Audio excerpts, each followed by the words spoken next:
I don't know if there's a good team in college football. I don't know if there's a bad team in college football. Like, I know that sounds like such a weird thing to say. Everybody's really flawed. Everybody. I think we have to dismiss our old style of watching college football, where it was a couple of dominant teams and you're just like, these are the teams. And I think we have to be flexible every single week on who is good and wait for the playoffs, because it's just a different era of college football, right? With NIL, with players who are 5-star, 4-stars that can go to any team after 1 year. I think just that gap between the haves and have-nots is closing, and it changes the way we watch college football. So every week it's going to change. Georgia losing to Alabama, does that mean Georgia's not a good team? Because they did that last year and they still made a run, right? Like, and they were decent until an injury. That changed their whole season. I just think that all these teams have these flaws, and there's a couple reasons for it. Because of NIL in schools that you didn't think could spend money, SMU, Texas Tech, like, it is just more spread out, which means, A, how does your team handle chemistry issues with transfers? And B, how does your team navigate through injuries, right? Because there's a lot of like if it's not always about the best player, right? Quarterback goes down, most teams are going to suffer. But like losing that offensive lineman that you didn't think of that much about, then the next man up, like how does he fill in? How does that linebacker, like A&M is dealing with a linebacker who's injured in Scooby Williams. Luckily, the guy who stepped in for him, Damian Sanford, they haven't missed a beat. But oftentimes, that's not the question, right? So like, I think it's how do you navigate your roster and what is your culture like? And I know culture is an overused word, but like people say next man up, but is it really next man up if they haven't been indoctrinated, if you will, in the Mike Elko way, the Steve Sarkisian way, the Lane Kiffin way, right? That's why I marvel at what Lane's doing right now. And I'm like, it doesn't matter whose quarterback is. It doesn't matter if he loses NFL draft picks. I don't know if they're going to be a playoff team. You look at their schedule, they'll probably be a playoff team. But like, they just win games. Like, and that's. Did you watch any of the A&M Auburn game? I did. I watched a lot of it. Okay. I watched the defense ball out, but you know, Auburn's offense it's mid. It's not a good offense, I don't think. Oklahoma had its way with it last week as well. So I don't think their offense is mid. I think they have a mid. It's mid. Come on. Well, it is a mid offense. Hold on. This is my point. Yeah, sure. Yeah. That's fine. Yeah. A&M's defense couldn't stop a cold last year. And the start of this season, A&M, like UTSA had a great half against A&M. Utah State had a couple, like Notre Dame. Like, I think a couple things have happened. And Cam Coleman is unstoppable until he takes on Will Lee, apparently, and Des Ricks.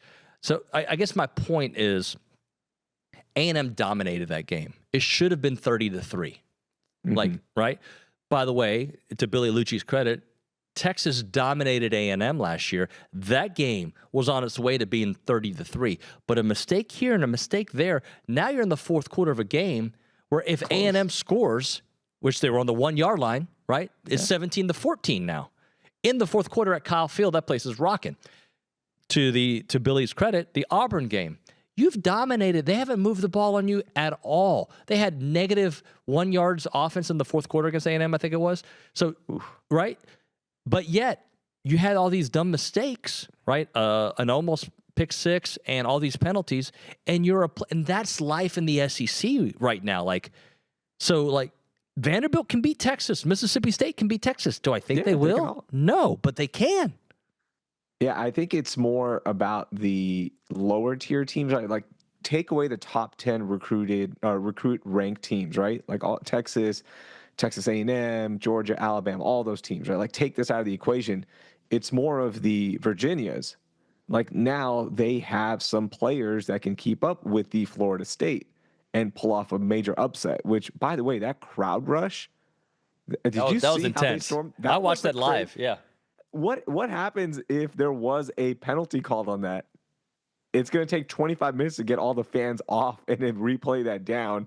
I mean, they literally ran as soon as that interception. What if there was a bobble? What if there was something crazy happens and they still run out and the refs have to clean it up? Like, hey, get back. We still have to finish this game.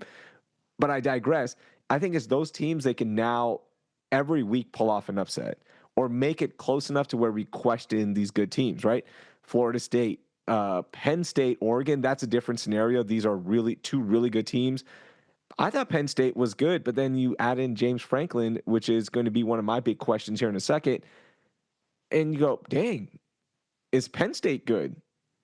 I mean, I've Like had overall, are they a good team? Like, are they a great team? Are they a playoff caliber team? they're a playoff There's caliber just so team. many questions. They are. There's so many So questions. let me ask you this: do you think Notre Dame's for real? I don't think so. See, I do. I know it's a couple of plays here or there, but you had your opportunity to prove it early, and you didn't win those games.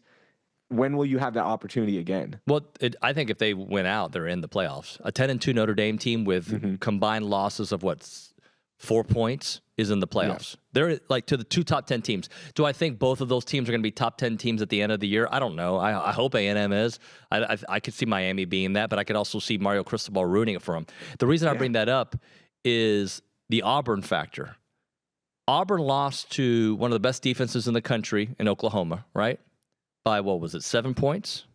Yeah, they had a chance to tie that game. Jackson Arnold, 2 weeks in a row, had a chance to do something and get sacked on both opportunities. So Auburn has lost 2 games to 2 top 10 teams, okay? Yeah. That, in my opinion, they had no business in being in one of them. And in the other one, I think they got kind of robbed, to be honest with you. I think they got robbed against Oklahoma. I don't know if they win the game if that play doesn't happen. The touchdown that shouldn't have counted. Remember the substitute? Satania. Yeah. But, and by the way, that was same in the second quarter, right? If I recall right, second quarter. That same play was used against that same play was used against A&M, by the way, with Ole Miss. But that being said, and it wasn't called back. All that being said is, I just think there's so much carnage going on. And I don't think Auburn's that good. You're right. Auburn may win 7 games this year, but they were right there knocking on the door. And that's the world we live in. The SEC has always kind of felt that way, but I think college football now kind of like Penn State, not very good. Could have won that game at home. It went into overtime. They could have won, right? Like they're a play away from winning that game. I think we just have to start watching the college football season more like an NFL season. We have to just start watching college football like we watch other pro sports, where we can rank teams, we can have like a power ranking, but it's all about the playoffs. When you get to the playoffs, which team is going to get hot, which team is going to be able to ride and win 4 games in a row, right? Like that's what it comes down to. And not every week has to decide if this team is great or not. So we just have to adjust, but it does suck for teams like a Notre Dame. Like, let's say those 2 losses are held against them and they don't get in the playoffs. There's still a rankings-based approach in college football, but from a fan's perspective, you just got to start watching it like any other pro sports regular season. So I don't know if I did a good job of explaining to Bob Sturm what he walked himself into. When I said it was going to be a casual show, like, we just go. You pop in, you're on the show. What's up, Bob? How are you, buddy? Hey, how's it going? Good to see you guys. Good to see you too. Hey, so we're having this discussion and a couple different things. I just think we have to reevaluate in college football, Bob, like what we think is good and what we think is bad, because I think all these teams that are good are flawed, really more flawed than we're used to. And these teams that we're used to being bottom feeders or like lower tier SEC teams, they're pretty darn good. Like Mississippi State can beat A&M. Vanderbilt, who we've gotten used to being bad, is pretty darn good. Right.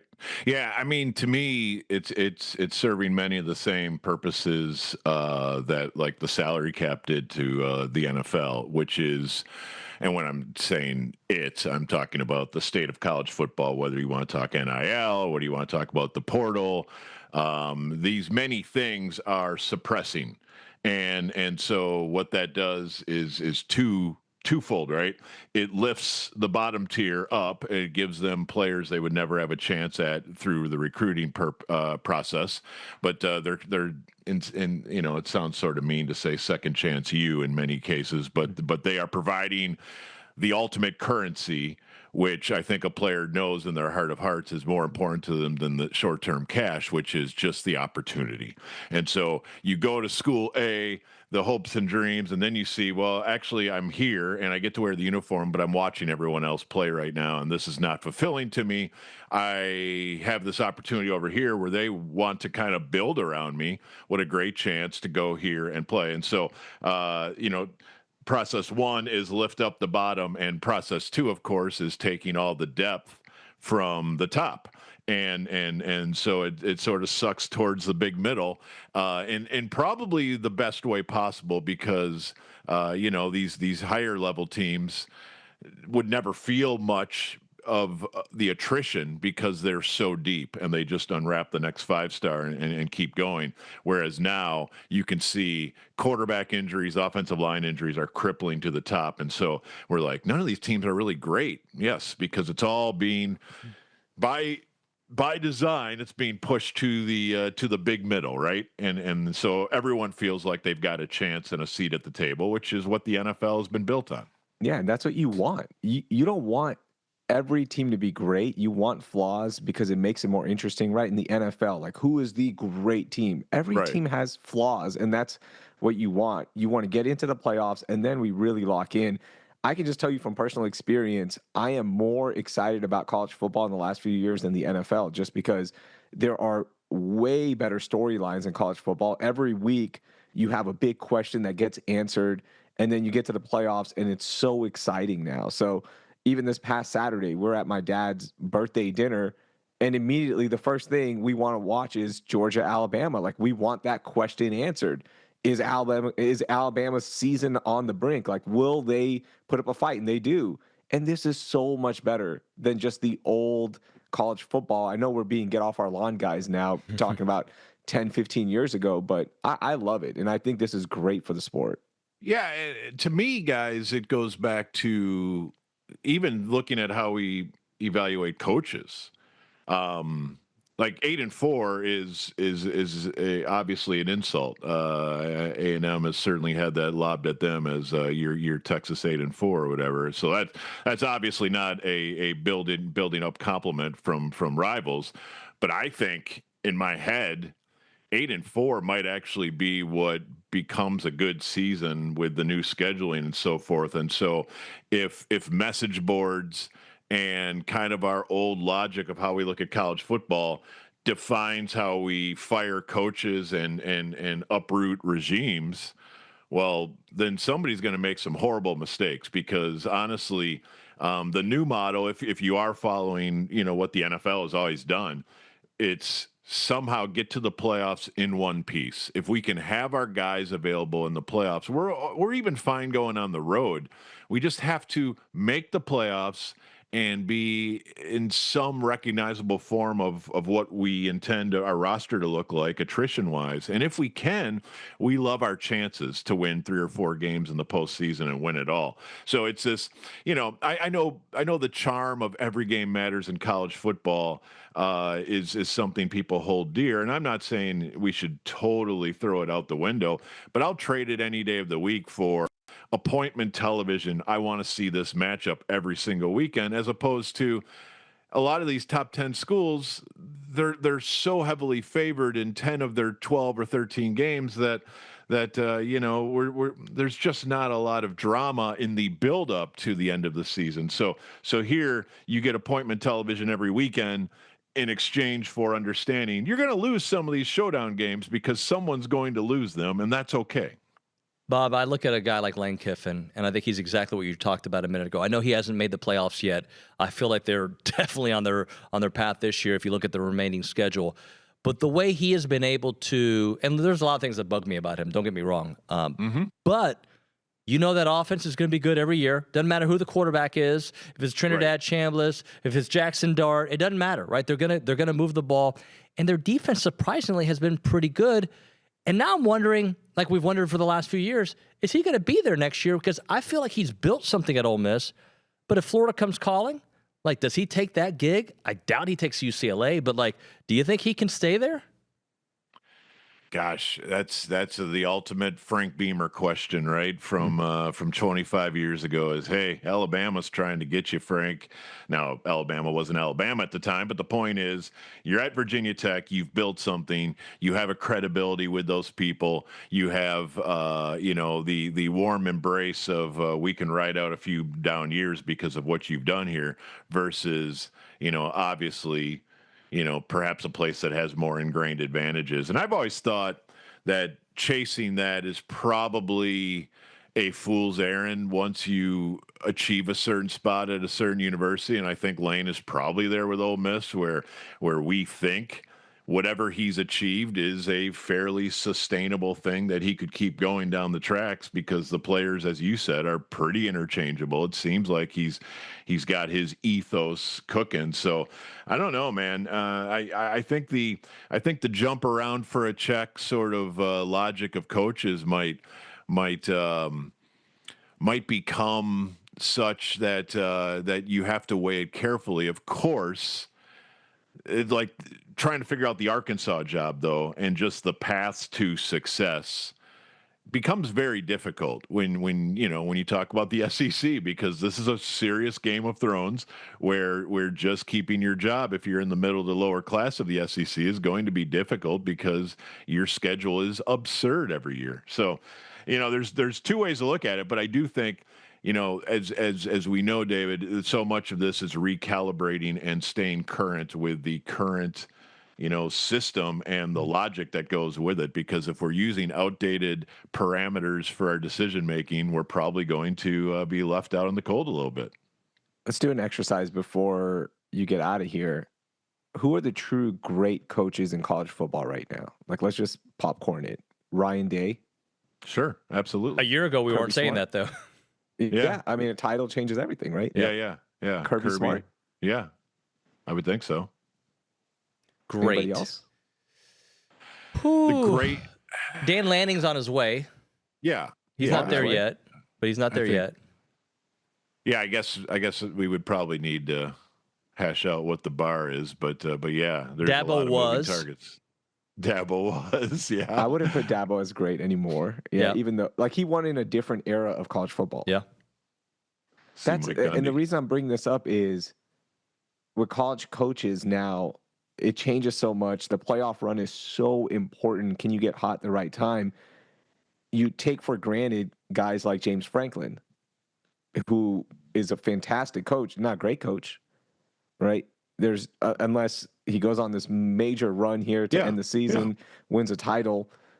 But is a title the only thing we consider now because of where we are in this state of college football as a great coach? I think that's a good point, because I was thinking to myself, I've always thought you had to have a title to be considered great. But maybe in the old era, like R.C. Slocum to me was great, never won a title. Won a Big 12 title, but to me he was great. I don't know if you'll have that in today's world, Bob. Well, a title probably needs to be walked back a little bit to such things as conference titles, just because you're talking about 1 and 134 every year. I mean, if I try to preach the idea that in the NFL, you're probably supposed to average once every 32 years, then waiting your turn in college football sounds insane. And then we'll have a conversation where we say there's only 3 great coaches in college football. Yeah. That's probably an insane way to look at things, but also I get it, and I get that nothing else quenches the thirst, but I do wonder about coaches sort of workshopping the easiest path to greatness is maybe a Big 12 job, maybe some of these, an ACC job where I think I can win, as opposed to running into the Big 10 like Luke Fickell, or running into the SEC thinking, okay, well, maybe I can hang with the big dogs. Yeah, maybe. Or maybe you're back to being an OC because you went there and they gave you a truckload of money and you actually made them worse. Not to totally make this all about Luke Fickell screwing up Wisconsin again, but he has. But I the heart knows what the heart knows for me. Hey, Bob, actually, I got 2 things for you, and then we'll let you bounce if you want. Sure. The Aggies' victory over Auburn, just 4 weeks into it, the way they've won games, the thing that to me stands out is they can win games multiple ways. They've got to clean up a lot of stuff, but what are your takeaways from what you've seen from them so far? No, I think there's a lot to like. However, it does seem that it might not be a consistent calling card from week to week on what exactly you feel awesome about it, But what we saw on Saturday, the real physical play at the line of scrimmage. If I were to try to link that to Notre Dame, I would say, in both cases, you ran the ball pretty well versus expectations. And you also you made a lot of plays on the opponent's side of the line of scrimmage for the defensive line and the defensive front. So they obviously gave up a ton against Notre Dame. They took that away. I don't know how much of that's a Jackson Arnold thing and how much of that is the Aggies front. But the point is, if you're penetrating and making plays and disrupting pockets and getting TFLs on run plays, you have a real chance to ride a defense further than we thought. So, I guess the short answer is it was way more trouble than it needed to be. Auburn was pretty ripe for a double-digit win, and obviously there were some certain things that sabotaged the penalties for sure. But I think you'd like to be a little neater in cleaning up a game like that, so you're not white knuckling things with 2 minutes to go in a game that really should not have been that complex. But at the same time, you're certainly not going to look a win like that, with an awkward eye. That's a quality win, and a spot where off your bye week you need to make it happen. So lots of good explosiveness, and that they need to continue to go hunting for big plays on offense. But I do think ultimately to remember Elko in December talk about he can't see the defense play like that again, and he's going to make it his goal. I was thinking about that a lot on Saturday, and hoping that this homestand continues with that theme where the defense sort of sets the tone and the agenda for the game. So last thing, just to humanize everything. So Raheel, he went to Texas. He's my partner in radio when I was in Houston doing work for a long time. And we used to do a lot of radio with somebody you know pretty well, Drew Doherty, who was with the Texans forever. Raheel, yeah. Drew got his start with Bob. So can you kind of tell us a little bit of that? So I'm trying to remember, I want to say like the year 2000 or something like that. He was Andrew at the time. I know he switched to Drew along the way. I don't mean to completely out his name. It was a marketing firm. I think so. I think his agent got a hold of him. It was the same people that did Cracker Barrels rebrand. Yes, it's exactly right. But no, he started basically producing for me at Texas Cable News, because back then I was looking for all the ways to grow my sports media brand. So I thought, you know what, we need cable news, sports talk at night in markets that don't have this sort of thing. So he came on and would book guests, which was essentially the occasional pro wrestler that would be coming through town. or a Dallas Morning News writer, things of that nature, just to make sure I wasn't having to talk to myself and the good citizens of Galveston or wherever we were at the time, all night long, all year long. So loved him. He has a need to prop up La Liga and his Spanish football at all times. Me too, by the way. You guys know, as I'm a big EPL guy, and he's always telling me about Real Madrid and whatever, and fair enough. But no, Drew's great, and it was great to see him go down there and kill it for Houston for quite a while. Although I think he got a straight gig now, right? He did. He's not, he not did. the Texans own anymore. Bob, you're the best, man. Thanks for always making time for us, man. Appreciate you. Yeah, absolutely. Have a good one, guys. I'll see Bob. you down there in a couple weekends. Looking forward to it, man. Take care. Bob Sturm, 1310 The Ticket. Just I've been listening to him and for years, and now that I kind of know him, he texts me from time to time. That's my guy, so I appreciate that. Hey, Heezy, I know you got some topics you wanted to get into to close out the show. What did you want to get into? Yeah, your thoughts on Bad Bunny being named the Super Bowl halftime show? Okay, so San Francisco. I've gotten this question a lot over the last, probably 16 hours. Yeah. I'm not excited about it. Okay. Why? Well, because the complaining, man. Didn't you go with me? Maybe I made this up. Did you go with me to the Super Bowl in Dallas in 2010? Didn't you go with me? Or am I making that up? No, I didn't go. Okay. I've never Juan been to the went. Super Bowl. Okay, so Juan went with me. That's when the Black Eyed Peas performed. Okay. And all I heard was just the complaining. And I liked the Black Eyed Peas back in the day, right? All I heard was complaining. NWA recently.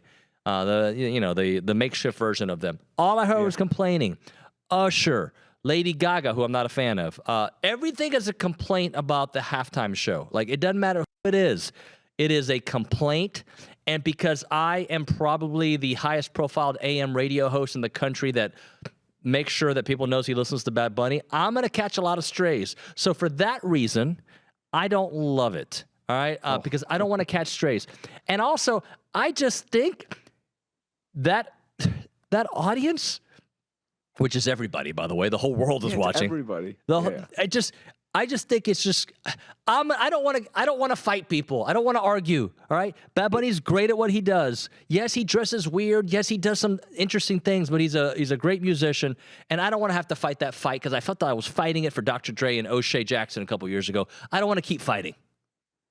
If you thought the outrage from last year's Kendrick Lamar show was bad, wait till this year when Bad Bunny performs every song in Spanish. There's going to be no English songs. Well, I'm going to tell you what I'm predicting. I'll tell you right now. What? Guess who makes an appearance?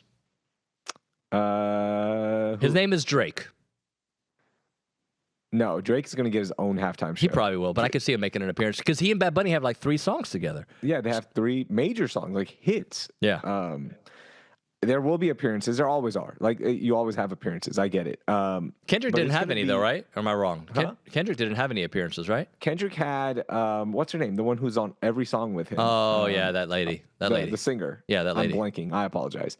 No disrespect to her, but she's great with Kendrick. Bad Bunny's going to do 99.5%, like, all Spanish songs, and no one, I don't understand most of the lyrics. I love the songs, I love the vibes, and I'll look up the lyrics. This is going to be one of the biggest complaint days in the history of social media. And he's going to make it political. You can look up what he said about the current administration. He's going to make it political. I don't want to be in the middle of that. Another layer. Look, it's going to be such a great day. I can't wait just to see people freak out. I can wait. It's a Super Bowl halftime show. Who cares? Who gives a damn? It's so stupid. People are going to complain about everything. I am here to watch it. I'm not going to fight anybody. I don't care. I'm going to enjoy it because I like Bad Bunny. But, man, I can't wait for the complaining. I'm excited about it. Well, I can wait. By the way, you're wearing a Blue Light Cemetery shirt. Our friend Chance McClain started the Blue Light Cemetery with Frank Bullington back in 2007. It was a show that came on at midnight on 1560, but it wasn't really a show. They were testing the signal, and they would just do Star Wars and random things. It was amazing. But the reason people from Club Roxy. Yeah, we just bring up random people to come upstairs. Yeah. The reason I bring it up is I got to give a shout out to Chance. Not only is Heritage Films the proud sponsor of this show, he sent me a text on Thursday. Said, hey, man, you guys got a big game against Auburn. Don't do my commercial. Just let people know that Heritage Films wants to forego the commercial so we can talk more football. That's how Chance McClain does. But I feel like, that's how, hey, man, don't worry about the commercial this week. Just talk more football. This is a big game for you guys. So that's the Chance McClain way. They make documentary films about families, family businesses, family ranches, and he cares about football content. So thank you to Chance. Yeah, thank you to Chance. If you want to learn more, get a quote on getting a documentary done, go to yourheritagefilm.com. Yeah. And his team will reach out to you. They're fantastic. It's a great production. They come to your house or wherever you do it. They interview the right people. You send them pictures. There's a whole onboarding packet, and they make it seamless. You're going to have this great documentary on your family or your second family or a family that your family doesn't know about, whatever. I mean, you do what you want. But they're there for you. Yourheritagefilm.com. All right. Hey, let's, I know you probably have another thing you want to talk about, but just quickly, back to your best coaches conversation. Mm-hmm. I don't want to necessarily go down that route, but who do you think you would be boys with as a college football coach? And I'll do the same thing for you. Oregon, Dan. Dan Lanning? Dan is definitely my boy. Yeah. Dan's my boy. He's very we're likable. Boys. I don't say his last name. I just call him Dan. Yeah, he's likable. Anybody else? I like him a lot. He's intense, but he's also very approachable, it seems like. I don't know him at all, just from post-game interviews and press conferences. I think I'd be boys with him. I'm trying to think who else. Sam Pittman, who's no longer with us. Well, he's alive, but he's no longer a coach. People say he'd be great to have a beer with. No? Not your kind of guy? When was the last time you had a beer with somebody? I'll tell you the exact date, September 10th, 2001, believe it or not. The last time I had a beer with somebody. Yeah. I'm not having beers with the college football coach. Okay, coffee, whatever. What do you do? Yoga? Sam Pittman and Raheel doing yoga? Yeah, we're playing pickleball. I know an easy one for me. Who? Mario Cristobal. We got a lot in common. Yeah. I mean, we'd be talking about Noche Buena and everything in Spanish. I'm gonna give you the one that I think is an easy one. That it's not just because, but it's because. Mike I know Elko. it. Mike Elko. Oh, Elko? He is like. Can I tell you something about Coach Elko that like when I see him, he actually goes out of his way to acknowledge my existence. And by the way, he's that way with a lot of people. You remember how Bill O'Brien head down, wouldn't acknowledge the world, like would be mean to you? Bill O'Brien was actually very nice to me, for the record. But like most coaches are so into their coaching, even when it's not the season, that they don't have time for you that much. Coach Elko's a regular guy, dude. He's great. Most coaches I've met, they're cool. I think it's those a-holes that make it seem like that's the norm, like Bill O'Brien. Like, remember Gary Kubiak? He threw us out of practice. He threw us out of practice because he didn't know us, but then he talked to us one day, and he's like, cool, y'all are welcome, and we'll always say hi, go out. I told him that story on the show. I told him that story. I go, I don't know if he remembered. I was like, hey, Gary, I don't know if you remember this, but back in 2009, maybe it was 8, you threw me and Raheel Ramzanali out of practice because you didn't know who we were, and you wanted to know who everybody at your practice was, which I understand. And then after practice, he came up to us and kind of apologized. Kevin Cooper told me who you guys are. You're good with me moving forward. I just didn't know who you were at the time. He was awesome. Yeah. And I think most coaches are cool. At least my experiences. Mac Brown, cool. Mac Brown, very cool if you know him. Do you think when I was a student reporter, super nice to me. Do you think Sark is cool? I don't know him. I've Tom never Herman? met him. That's so cool. Tom Herman, I've actually met him a couple of times, and he was great. Great off the field. Do you know my story with Tom Herman? Guys. What? You know my story with Tom Herman? No, tell me. Remind me. I probably do know. I hold grudges, okay? This is what I do. I hold grudges. Everybody knows. My listeners know. I hold grudges. He was great to me when he was at U of H. Amazing. And I actually liked him. I was like, God, this guy's great. He's going places. Gets the Texas job. The day of the press conference, Channel 13 sends me to Austin. Nuño, you got a good relationship with him. Go to the presser so you can get a one-on-one, whatever, right? I go to his presser. I go talk to Tom after the press conference. He's saying hi to folks, and he sees him. He goes, yeah, and walks off. So, there was no time for me. So I believe it.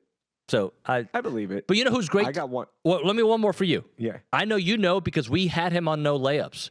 R.C. Slocum. Didn't we have him on No Layups, or did I make that up? We've had him on before. Yeah. He was. Amazing Great human guy. being. Great guy. The best. I want to go hunting with him. Yeah. Do you hunt? No, I don't. I would. Okay. I want to. I know that you do yoga. I got one yoga. that both of us would hang out with him and have a group text scheduling morning workouts. Can you guess who it is? Ooh, morning workouts. A college football coach? Yeah. Let me think about it. You'll know it. You're blanking right now. This is the easiest one. Who is I think Ed Orgeron? No, it's not Ed Orgeron. I can see Ed Orgeron and I getting along because he fights everybody. Marcus Freeman. Oh, by the way. Great guy. Not only does he look like a great guy, he looks like he could beat us all down. He looks like he could still play if he wanted to. I like everything about Marcus Freeman. Good call. I like him. I think that's our number one after Elko, because I know you got to rep the brand. But I actually like Elko. Yeah. You know Freeman one would be a good friend. You know one that I would fight with, but I also secretly like Lane Kiffin. Yeah, I like Lane Kiffin. Lane and I would have problems. I like Lane. Lane's cool. Lane is open about everything. We had an interaction with Lane Kiffin one time, didn't we? I don't know. Were you and us? Where were we? Yeah. Maybe. During our COVID No Layups days, I thought we tweeted him, or he was supposed to come on the show or something. Maybe. Does that ring a bell? No, not at all. Okay, maybe this was at ESPN. I don't know. had something to do with Lane Kiffin. I've been so fortunate in life to have so many great experiences, Nuño. I forget. Like Kobe Bryant? Yeah, that's my boy. That's my brother. What did we get Kevin Durant to say to us? Pork chop sandwiches? Pork chop sandwiches when he was a rookie. Well, that was he remembered random. me from covering him at UT. Yeah. And he did a liner for us. He said, "You're listening to 1560 The Game. Pork chop sandwiches." And he probably was like, "Why am I doing this?" He was like, cool. He was cool then. Hey, nice. let's just end with a real college football 2-minute You pick. Go. If you have to bet on two teams right now to make it to the title game, who are you betting on? And we can do this every week. I can't bet on anybody, bro. Like I mean, here I'm like going Oregon. I can see Oregon and I can see Miami, but then I go, wait. Who's Miami's coach, who I just spoke highly of a moment ago because he's Cuban, but he loses games for them also. He's a great recruiter. I think great motivator of men, makes a lot of bad decisions. So it can't be Miami. Ohio State?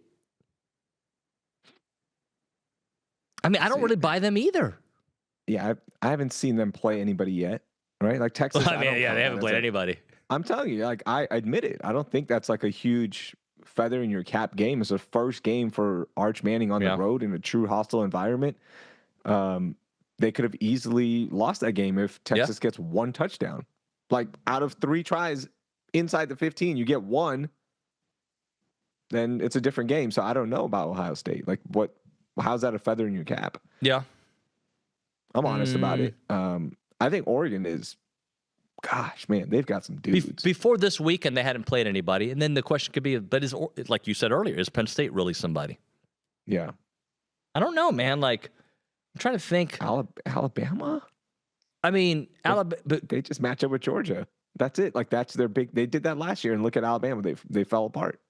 Yeah, but it goes back to the original topic of the show. Most teams are going to have a loss or two that they shouldn't have. Okay? I'm not saying Georgia losing to Bama shouldn't happen, but they almost lost last week to Tennessee, whenever that was, a week ago or 2 weeks ago, whenever that was. Okay? A&M, I don't think they were ever going to lose to Auburn, but they could have lost to Auburn. They could have lost to Notre Dame, right? You're going to lose. Ole Miss last year makes the playoffs if they don't lose to, who was it? They lost to Kentucky last year. They would have made the playoffs. A&M would have made the SEC championship game had they not lost to Auburn, who was terrible last year. Because regardless of the outcome against Texas, if A&M beats Auburn, they're in the SEC championship game against Georgia. That's how last year would have played out. So, like, I do believe that these teams all have a bad loss in them. And, you know, who's Texas's? I predicted Texas to win Ohio State, but to lose Florida. Now that looks, well, Florida doesn't, but Florida could still at home 230. Can make it close. Yeah, they can make it dirty and nasty.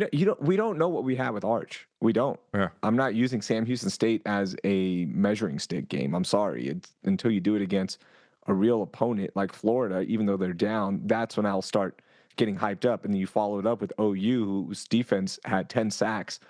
Granted, against Jackson Arnold, who, man, he looks like a mess. And maybe it's because y'all's defenses are making them look like a mess, OU and Texas A&M. But, yeah, I don't know. There's just so many questions. I know Oregon, for me, right now, if I have to put money on it, I'm putting them as they will make a run.